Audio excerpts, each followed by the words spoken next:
नमस्कार दोस्तों, स्वागत है आपका इस YouTube channel Sarvan GS classes में। पिछले क्लास में हम लोग चर्चा कर रहे थे गुलाम वंश के बारे में, और गुलाम वंश में हम लोग बलवन के बारे में चर्चा किए थे कि बलवन किस प्रकार से जो है एक गुलाम से शासक बनता है। और वो शुरुआती चरण में जब मतलब चालीसा दल का सदस्य था, चालीसा दल में अपने आप को सर्वश्रेष्ठ साबित करने के लिए किस प्रकार से वो दिखावा करते हैं, अपने आप को जो है मतलब फारस के अफरासियाब वंशज से जोड़ते हैं ना, और पैगंबर मोहम्मद साहब के वंशज से जोड़ते हैं, और किस प्रकार से वो धीरे धीरे अपना पोस्ट में वृद्धि करके एक शासक बनते हैं। तो हम लोग इससे सीख सकते हैं दोस्तों कि जब एक गुलाम हिंदुस्तान का शासक बन सकता है तो हम लोग भी अपने जीवन में संघर्ष करके आगे बढ़ सकते हैं ना। उसके बाद जो है बलवन किस प्रकार से अपने आप को महान शासक घोषित करने के लिए मतलब कि सिजदा और पायबोस की नीति को लाता है न। और अब ये जो है दिल्ली सल्तनत का सबसे क्रूर से क्रूर शासक था दोस्तों। इसके समय में हम लोग चर्चा किए थे कि बंगाल का उस समय सूबेदार हुआ करता था तुगरीर खां न। तुगरीर खां ने जब विद्रोह जब किया था इसने विद्रोह किया था 1279 ईस्वी में।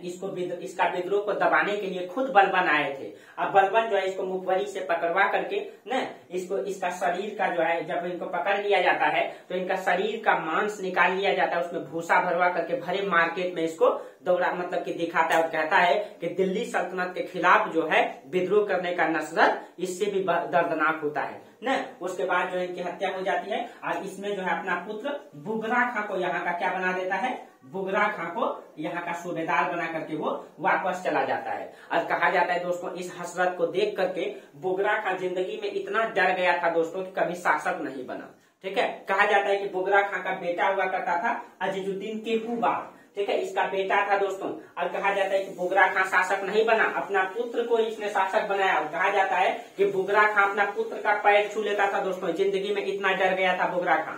ठीक है, जिंदगी में इतना डर गया था कि शासक बनने से मतलब कि पहले जो है इसका पुत्र अपना पुत्र का पैर छू लेता था। ठीक है, तो हम लोग पिछले क्लास में बलवन के बारे में देखे थे दोस्तों। उसने जो है लोह और रक्त की नीति को लागू किया था। उसने दल चालीसा दल को समाप्त कर दिया। दिल्ली सल्तनत का सबसे क्रूर से क्रूर शासक था न बलवन। अब बलवन के बाद अजीजुद्दीन केकूबाद, ये बलवन का पोता है दोस्तों और बुगरा खां का पुत्र है, ये शासक बना। ठीक है, और बलवन के बाद दो शासक आए, दोनों के दोनों अयोग्य शासक थे। इसकी अयोग्यता का ही फायदा जो है उठाया दोस्तों। ठीक है, कहा जाता है कि अजीजुद्दीन केकूबाद बिल्कुल अयोग्य शासक थे और इसकी अयोग्यता की वजह से अफगानिस्तान का एक सरदार हुआ करता था। ठीक है, अफगानिस्तान का सरदार था मलिक फिरोज इस समय हिंदुस्तान आता है। इसी के समय मलिक फिरोज, ये मलिक फिरोज जो है ये इस समय हिंदुस्तान आया। इसी के समय ये अफगानिस्तान का सरदार था। अफगानिस्तान का ये सरदार था दोस्तों। ये आपका अफगानिस्तान है, यहीं का सरदार था। और अजीजुद्दीन केकूबाद के मतलब के समय में ये हिंदुस्तान आया था। और केकूबाद की अयोग्यता को देख करके कहा जाता है इसने साजिश रच करके इसकी जो है हत्या करवा देती है। ठीक है, अजीजुद्दीन केकूबाद का हत्या करवा दिए। मात्र वो 3 साल तक शासक बन पाए, मतलब शासक रह पाए। और उसके बाद जो है बलवन का ही खानदान से अगला शासक उसने बनाया क्यूमर्स को। ठीक है, अगला शासक बनाया क्यूमर्स। और क्यूमर्स दोस्तों ज्यादा दिन तक ये शासन में नहीं रह पाया। ये 1290 में ही शासन में बैठा।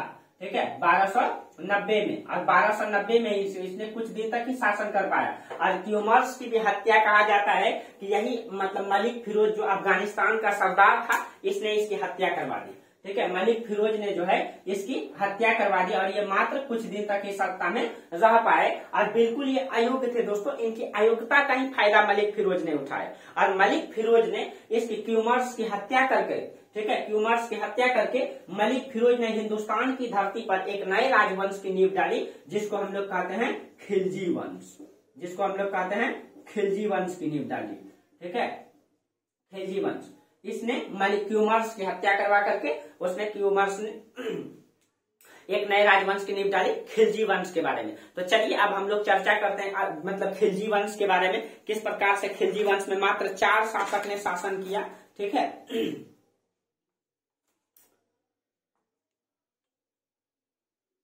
चलिए हम लोग खिलजी वंश के बारे में चर्चा करते हैं। तब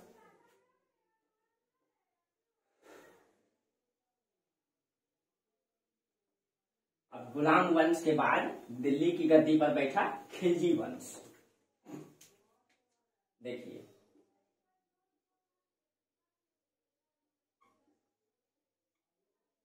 खिलजी वंश, और खिलजी वंश का जो शासन रहा ये 1290 से 1320 तक रहा। 1290 से 1320 तक रहा। और खिलजी वंश का जो संस्थापक हुआ, इनका संस्थापक मलिक फिरोज। यही मलिक फिरोज नाम का व्यक्ति जो है, मलिक फिरोज नाम का व्यक्ति जलालुद्दीन खिलजी के नाम से इसने जो है खिलजी वंश की नींव डाला। जलालुद्दीन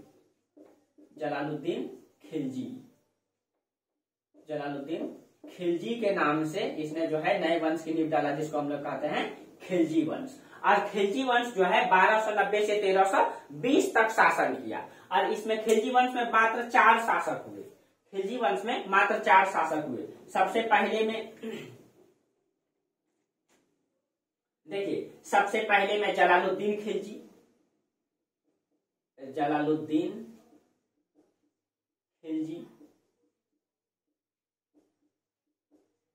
और जलालुद्दीन खिलजी 1320 से 1324 तक शासन किए। 1324 तक। जलालुद्दीन खिलजी के बाद अलाउद्दीन खिलजी दिल्ली सल्तनत का सबसे मुल्क सुल्तान था दोस्तों अलाउद्दीन खिलजी, लेकिन सबसे अधिक साम्राज्य का विस्तार अलाउद्दीन खिलजी ने ही किया था। ठीक है, 1290 होगा दोस्तों, यहाँ पे 1290 से लेकर के 96 तक ये शासन में रहा, मिस्टेक हो गया। और इसके बाद आया अलाउद्दीन खिलजी दिल्ली सल्तनत का सबसे मुल्क लेकिन सबसे अधिक साम्राज्य का विस्तार अलाउद्दीन खिलजी ने किया। कहा जाता है पूरे हिंदुस्तान को इसने जीता था दोस्तों, पूरे हिंदुस्तान के। देखिए गुप्त काल के बाद किसी ने पूरे हिंदुस्तान को नहीं जीता, लेकिन अलाउद्दीन खिलजी दोस्तों ये मतलब इसका नीति ही था, ये पूरे विश्व विजय की संकल्पना को किया था और इसने पूरे हिंदुस्तान को जीता। इसके साथ 4 सरदार इसके सहयोगी थे, अभी हम चर्चा करेंगे। अलाउद्दीन खिलजी का जो शासन काल रहा ये 1296 से लेकर के 1316 ईस्वी तक रहा। ये 20 साल शासन किया। ठीक है, 20 साल शासन किया। उसके बाद शासक बना मुबारक शाह खिलजी। तीसरा शासक आया मुबारक शाह खिलजी।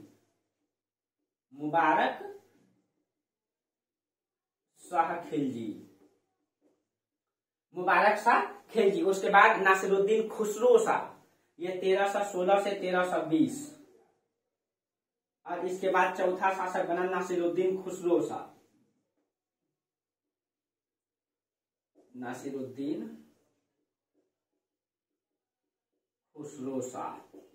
और ये 1320 तक ही शासन में रह पाया कुछ दिनों तक। ये 4 शासक जो है खिलजी वंश में आया, 4 शासक खिलजी वंश में आया। और उसमें से इसका संस्थापक रहा मलिक फिरोज, जिसने जो है जलालुद्दीन खिलजी के नाम से जो है अपना मतलब कि गद्दी को धारण किया और इसने नए वंश की नींव डाली खिलजी वंश का। चलिए तो हम लोग जलालुद्दीन खिलजी से कहानी को स्टार्ट करते हैं, किस प्रकार से जलालुद्दीन खिलजी। ठीक है, तो कहा जाता है दोस्तों ये जलालुद्दीन खिलजी दिल्ली सल्तनत का सबसे उम्रदराज शासक था। इसका उम्र लगभग 70 वर्ष था इस समय।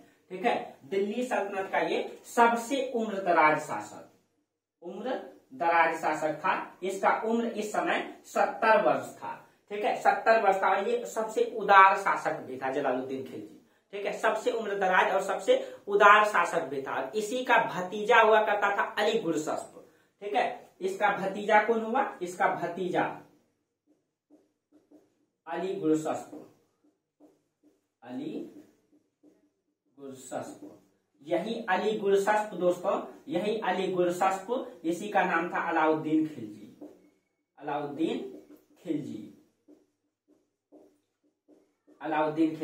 यही अलाउद्दीन खिलजी, ये तो इसका चाचा दोस्तों बूढ़ा है, इसीलिए इसके समय सारे के सारे अभियान का नेतृत्व जो है अलाउद्दीन खिलजी किए थे। और अलाउद्दीन खिलजी को इसी चीज का अनुभव हो गया था, इसीलिए कहते हैं दोस्तों राजनीति रिश्ता को नहीं देखता है। जलालुद्दीन खिलजी की हत्या जो है अलाउद्दीन खिलजी ने किया दोस्तों, अपने चाचा की हत्या करके दिल्ली की गद्दी को धारण किया। और किस प्रकार से हत्या किया था ये भी हम लोग चर्चा करेंगे। और अलाउद्दीन खिलजी जो है ये उनका भतीजा भी है और उनका दामाद भी है। उनका दामाद भी है, यानी कि जलालुद्दीन खिलजी ने अपने पुत्री का विवाह अलाउद्दीन खिलजी से किया था। ठीक है, अलाउद्दीन खिलजी से किया था। और इसका पिता था शिहाबुद्दीन, इसका अली गुलशत मतलब कि अली गुलशत का पिता है, अलाउद्दीन खिलजी का पिता था शिहाबुद्दीन, यानी ये जलालुद्दीन खिलजी का भाई था शिहाबुद्दीन। ठीक है, अगर हम इनकी उपाधि की चर्चा करें, जलालुद्दीन खिलजी की उपाधि को अगर देखें, इसको इब्ने सईद कहा जाता है, तलवार का बेटा। ठीक है, जलालुद्दीन खिलजी की अगर हम उपाधि की बात करें, उपाधि, तो इनको जो है इब्ने सईद कहा जाता है, इब्ने सईद। इब्ने सईद का मतलब होता है तलवार का बेटा, तलवार का बेटा कहा जाता है इनको, तलवार का बेटा। ठीक है, इनकी एक उपाधि है शाइस्ता खां, इनकी एक उपाधि है शाइस्ता खां भी इसको कहा जाता है, शाइस्ता नहीं, शाइस्ता खां इनकी उपाधि नहीं, इसको तलवार का बेटा कहा जाता है। देखिए, जिस समय खिलजी वंश सत्ता में आया दोस्तों, उस समय हिंदुस्तान की राजनीतिक कंडीशन क्या था, इसको थोड़ा सा हम लोग चर्चा कर लें। ठीक है, उस समय हिंदुस्तान की राजनीतिक कंडीशन क्या था। देखिए, ये आपका गंगा नदी, ये आपका यमुना नदी है। ठीक है, देखिए ये आपका है दिल्ली, दिल्ली में इस समय अलाउद्दीन खिलजी है। यहाँ पे आपका अलाउद्दीन खिलजी, जब खिलजी वंश सत्ता में आया तो उस समय हिंदुस्तान की राजनीतिक कंडीशन क्या है, यहाँ पे देखिए थोड़ा सा।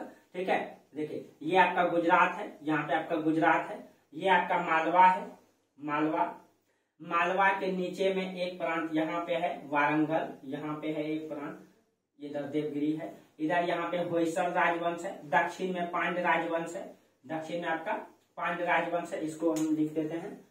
ये आपका मालवा का क्षेत्र हो गया, ये मालवा, ये आपका गुजरात, ठीक, ये आपका हो गया देवगिरी, देवगिरी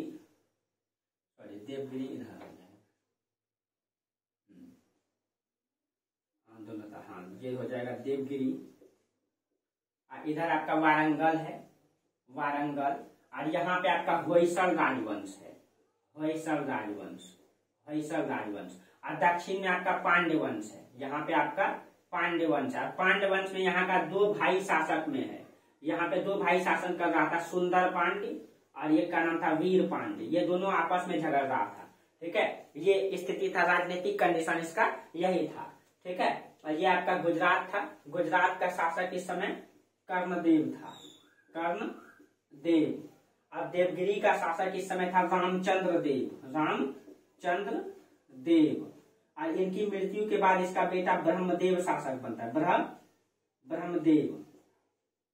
और उसके बाद वारंगल का शासक इस समय था प्रताप रुद्रदेव, यहाँ का शासक था।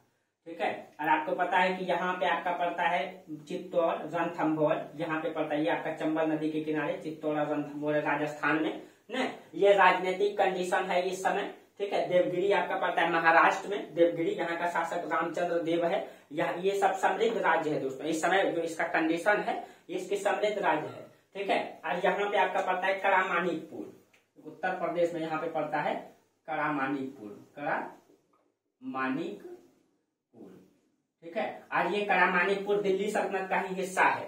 ठीक है, दिल्ली सल्तनत का ही हिस्सा है। चलिए, तो कहा जाता है, अब देखिए, तो शाइस्ता खान ने मतलब क्या किया, इसने जो है मतलब कि मलिक फिरोज ने जो है क्यूमर्स की हत्या करके इसने किलो खड़ी की महल में अपना राज्याभिषेक करवाया। इसने अपना राज्याभिषेक कहाँ करवाया, किलो खड़ी की महल में।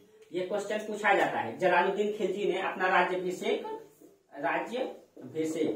तो इसने अपनी राज्याभिषेक जो करवाया था ये किलो खड़ी के महल में करवाया था, किलो खड़ी की महल में करवाया। और कहा जाता है कि जलालुद्दीन खिलजी बूढ़ा था दोस्तों, उदार शासक था। जब ये मतलब कि गद्दी पे बैठा, किलो खड़ी की महल पे जब अपना राज्याभिषेक करवाया, तो ये जनता की डर से दिल्ली नहीं जाना चाहता था दोस्तों। तो दिल्ली की कोतवाल था फखरुद्दीन, ये डर से दोस्तों किलो खड़ी की महल से दिल्ली नहीं जा रहा था, दिल्ली की जनता के डर से, क्योंकि इसने जो है क्यूमर्स की हत्या करवा करके गद्दी धारण करना चाहता था, शासक बना था। इसीलिए किलो खड़ी की महल से दिल्ली जब नहीं जा रहा था, तो दिल्ली का कोतवाल था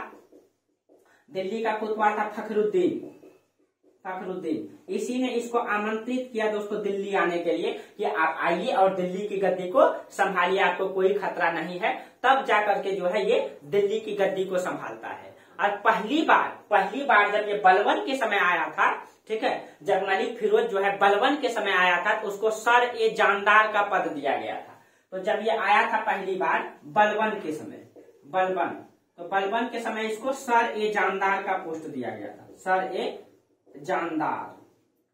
जानदार का पोस्ट धीरे धीरे पोस्ट में वृद्धि किया। उसके बाद केकूबाद के समय आरिज ए मुमालिक का पोस्ट दिया, युद्ध मंत्री। केकूबाद के समय आरिज ए मुमालिक का पद दिया गया इसको, मुमालिक का, ठीक है, केकूबाद के समय। उसके बाद क्यूमर्स के समय इसको नायब का पद प्राप्त हुआ। क्यूमर्स के समय इसको नायब का पोस्ट मिला, ठीक है। उसके बाद तो ये शासक ही बन गया न, ये शासक भी बन गया और ये बहुत ही उदार प्रवृत्ति का था और इसकी उदारता का ही फायदा उठाया इसका भतीजा अलाउद्दीन खिलजिया अली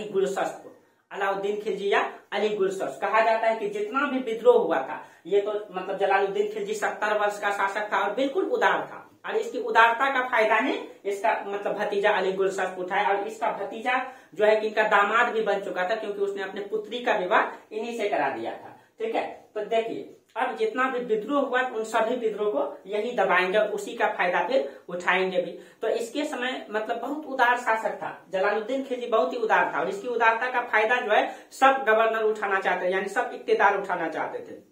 इस समय कहा जाता है मलिक छज्जू का विद्रोह हुआ था, ये करामानिकपुर का इक्तेदार था। इस समय जो है करामानिकपुर का इक्तेदार था मलिक छज्जू, यहाँ का इक्तेदार था मलिक छज्जू, इसने विद्रोह किया था, ठीक है। मलिक छज्जू ने विद्रोह किया था और जब इसने विद्रोह किया इसको जो अलाउद्दीन खिलजी गए इनके विद्रोह को दबाने के लिए, तो इनको गिरफ्तार करके जो है जलालुद्दीन खिलजी के पास प्रस्तुत किया गया। मलिक छज्जू जब विद्रोह किए अलाउद्दीन खिलजी गए इनको, ठीक है, तो इनको गिरफ्तार करके दिल्ली लाया गया। इसके बाद इसको जलालुद्दीन खिलजी के समक्ष प्रस्तुत किया गया। जब इसको प्रस्तुत किया गया तो कहा जाता है कि जलालुद्दीन खिलजी ने इसको जो है दोस्तों माफ कर दिया, यानी यहाँ भी इसने उदारता दिखाया, साम्राज्य के खिलाफ विद्रोह करने पर भी इसने उदारता दिखाता, इतना उदार शासक थे। उसके बाद इसी के समय विद्रोह हुआ था ताजुद्दीन कुची का विद्रोह हुआ था इसके समय, ठीक है, ताजुद्दीन कुची का विद्रोह। देखिए इसी के समय विद्रोह हुआ ताजुद्दीन कुची का विद्रोह। कहा जाता है कि जब जलालुद्दीन खिलजी रणथंभौर जीतने गया था, यहाँ पे पड़ता है आपका रणथंभौर, ठीक है, रणथंभौर जीतने गया था तो उसी समय ताजुद्दीन कुची ने विद्रोह किया था। रणथंभौर विजय से जब वापस आ रहा था तो उसी समय ये विद्रोह किया था। तो जब इसको गिरफ्तार करके जो है राज दरबार में प्रस्तुत किया गया, इसको भी गिरफ्तार किया गया और इसको गिरफ्तार करके राज दरबार में प्रस्तुत किया गया, तो कहा जाता है कि जलालुद्दीन खिलजी ने खुद अपना तलवार इसके सामने फेंक दिया था और इतनी उदारता दिखा करके इसको माफ कर देता है, इसको जो है उदारता दिखा करके इसको माफ कर देता है, खुद इसके सामने तलवार फेंक देता है, ठीक है। लेकिन इसी के समय विद्रोह हुआ था सिद्दी मौला का विद्रोह, ठीक है, इसी के समय विद्रोह हुआ था सिद्दी मौला का विद्रोह। देखिए तो दो विद्रोह,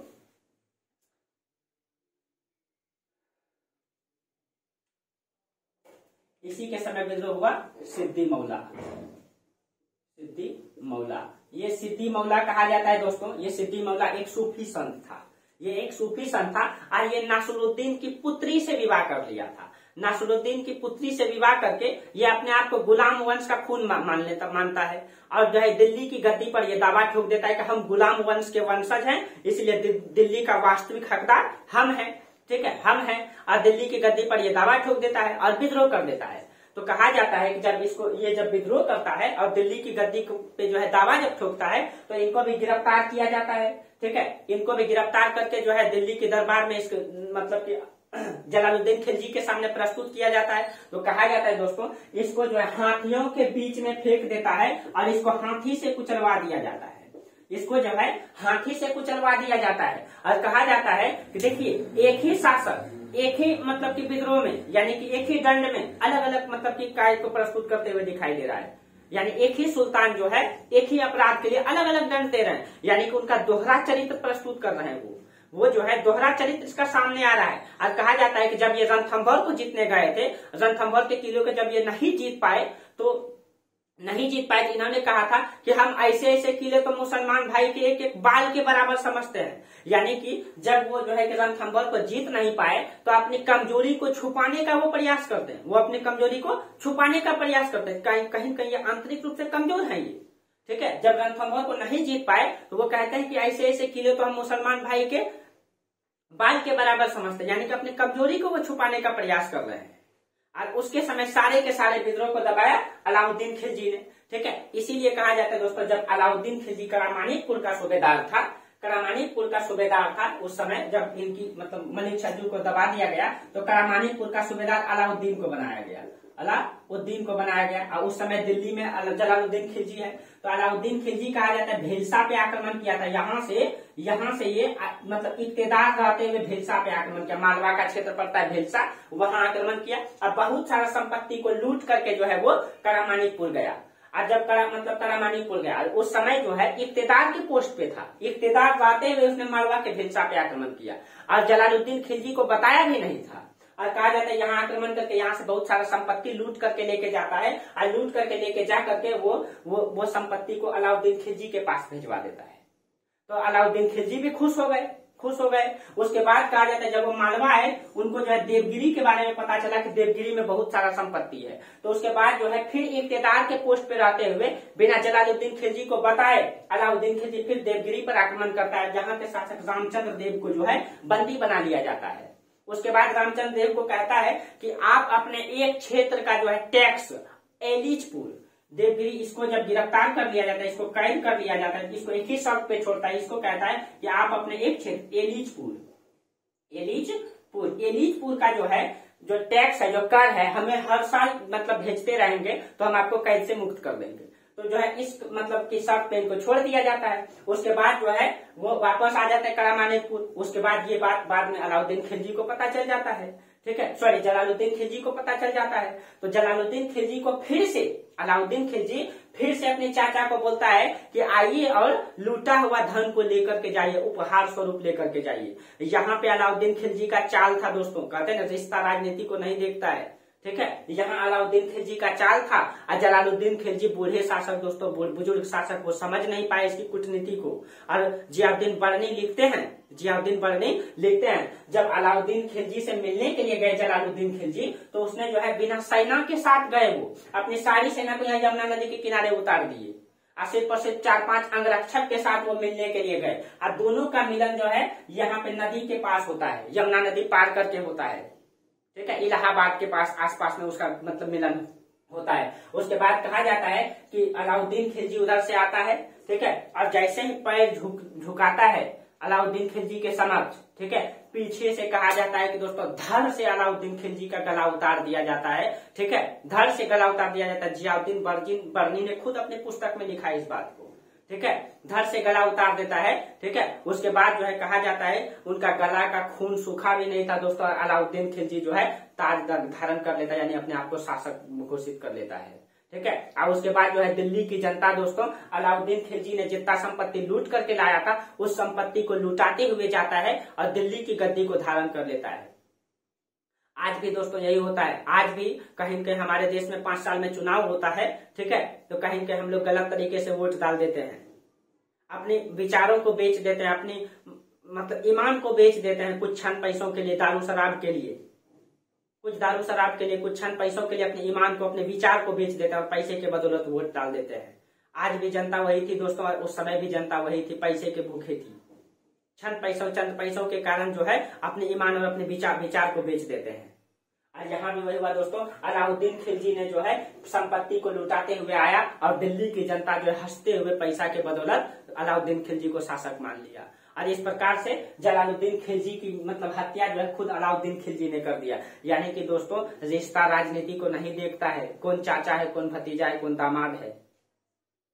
और इस प्रकार से जो है अलाउद्दीन खिलजी ने जलालुद्दीन खिलजी की हत्या करके अगला शासक ये खुद बन जाता है। और ये अगला शासक बनता है 1296 से लेकर के 1320 ईस्वी तक, ये 16 ईस्वी तक ये 20 वर्ष शासन करता है। और इसने जब शासन किया दोस्तों, कहा जाता है पूरे हिंदुस्तान को इसने जीता। गुप्त काल के बाद अगर किसी ने हिंदुस्तान को, पूरी हिंदुस्तान को जीता, वो है दोस्तों अलाउद्दीन खिलजी। अलाउद्दीन खिलजी कहा जाता है कि इसको सिकंदर-ए-शानी कहा जाता है। इसने भी विश्व विजय की संकल्पना को गढ़ा था। ये भी चाहा था कि हम विश्व विजय करेंगे, लेकिन इनके सेनापति ने बोला था दोस्तों कि पहले आप हिंदुस्तान को जीत लीजिए, विश्व दुनिया बहुत बड़ी है, ठीक है, हिंदुस्तान को जीत लीजिए। और कहीं कहीं इसने पूरे हिंदुस्तान को जीता दोस्तों, लेकिन दिल्ली सल्तनत का ये सबसे मूर्ख सुल्तान था और अपने जीवन में जितने के जितने अभियान किए सब के सब सफल रहे। तो दोस्तों सिर्फ और सिर्फ पढ़ा लिखा होना जरूरी नहीं है, समझदार होना बहुत जरूरी होता है, ठीक है। पढ़ लिख करके उसको जीवन में उपयोग करना बहुत जरूरी होता है। तो अगला शासक अलाउद्दीन खिलजी। अलाउद्दीन खिलजी बहुत बड़ा टॉपिक है दोस्तों, ठीक है, ये अकेला 2 से 3 क्लास का टॉपिक है अलाउद्दीन खिलजी। अलाउद्दीन खिलजी ने पूरे भारत को जीता। इसने पूरे दक्षिण भारत को, पूरे उत्तर भारत को जीता। बहुत सारा संपत्ति इसने लूट करके दिल्ली को जो है संरक्षित किया। तो अलाउद्दीन खिलजी को हम लोग अगले क्लास में चर्चा करेंगे। ये इनका टॉपिक लंबा है, इसीलिए आज यहीं तक रहने दीजिए, ठीक है। फिर हम लोग अगले क्लास में चर्चा करेंगे अलाउद्दीन खिलजी के बारे में, ठीक है। और पूरा का पूरा इतिहास को आप लोग को बेहतर पढ़ाएंगे, ठीक है। पूरा मिडिवल हिस्ट्री फिर चलेगा और आप लोग कंटिन्यू क्लास कीजिए। जो भी नोट्स चाहते हैं आप लोगों को प्रतिदिन आप नोट्स मिल जाएगा दोस्तों। इधर हम नोट्स नहीं डाल पा रहे हैं, ठीक है। टेलीग्राम ग्रुप में आप लोगों को नोट्स मिल जाएगा, आप लोग कंटिन्यू क्लास कीजिए, ठीक है। टेलीग्राम ग्रुप में मेरा जो है कि डिस्क्रिप्शन में लिंक रहता है टेलीग्राम का, उसमें अगर आप नोट्स चाहते हैं तो उसमें जुड़ जाए, आप लोग को कंटिन्यू नोट्स मिलता रहेगा, ठीक है। चलिए तो आज यहीं तक रहने दीजिए, तब तक के लिए आप लोग को बहुत बहुत धन्यवाद। Thank you.